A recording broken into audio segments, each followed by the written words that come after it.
سوال من می بود استاد جان که کسی که توبه میکنه نه توبه میکنه با توبه خود میشکنه هیچ رقم باید در توبه خود پابند باشه. بسم الله الرحمن الرحیم.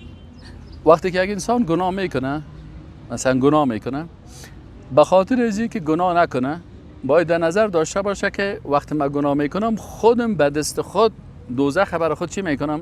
راهش باز میکنم. راه دوزخ برای خود چی میکنم؟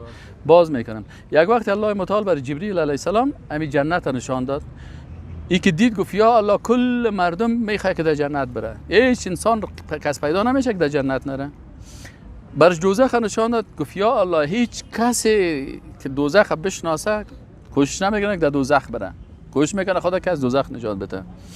الله متعال گفت که ما جنت رایش سختی ها را گذاشتیم، سختی ها از راه جنت که بسیاری کسان از این سختی ها تیر شدن نمیتونن، در جنت رفتن نمیتونن.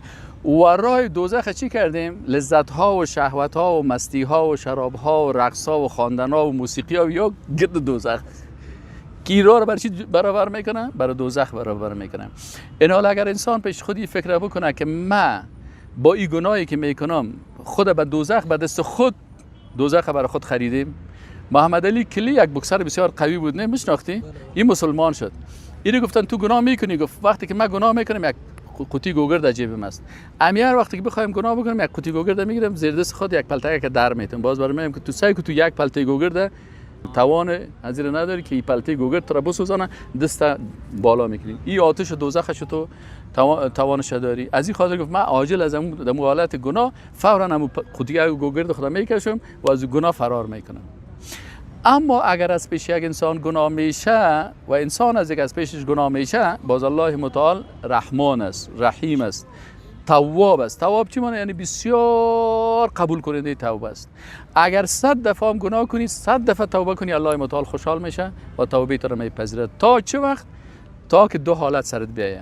یک حالتی که توبه قبول نمیشه که ملک الموت ببینی که آمده که خفقت میکنه. او هر وقت خیزک بزنی فرعون هم میگه که ما توبه کردیم.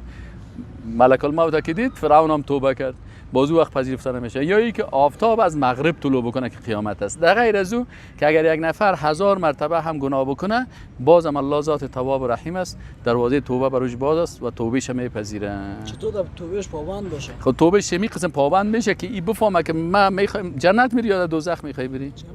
وقتی که جنت میری، جنت خودم سختی ها را داره که باید از بسیاری مشکلات از این جنجالا و تو را خودت دور کنی دیگه. وقتی که میخوای گناه رو بکنی دوزخ یادت نبیاد باچی؟